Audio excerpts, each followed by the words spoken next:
நானும் நாகார்ஜுன சார் சொன்ன மாதிரி இந்த பிக் பாஸ் நான் பண்ண மாட்டேன்னு சொன்னேன், எனக்கு தெரியாதுன்னு சொன்னேன். நான் பிக் பாஸ் பார்க்கவே மாட்டேன் எனக்கு அதனால் எனக்கு அது மேலே எனக்கு வேற ஒரு ஒப்பீனியன் இருந்தது. பட் நான் ஃபஸ்ட்டு சீசன் 8 பண்ணேன், இப்போ நான் சீசன் 9 பண்ணுறேன்.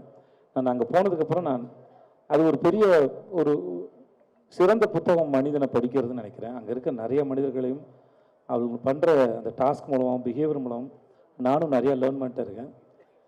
லால் சார் சொன்ன மாதிரி இது மாதிரி நிறையா விமர்சனம் வைக்கலாம். விமர்சனம் எப்போயுமே வரவேற்கப்பட வேண்டியது. ஏன்னா கிரிட்டிக்ஸ் ஆர் மோஸ்ட் வெல்கம். ஏன்னா அதன் மூலமாக ஒரு பெர்ஸ்பெக்டிவ் இருக்குது. Mostly Big Boss discuss about perspectives, எவ்வளோ பெர்ஸ்பெக்டிவ் இருக்குதுன்னு நமக்கு தெரியும்னு நினைக்கிறேன்.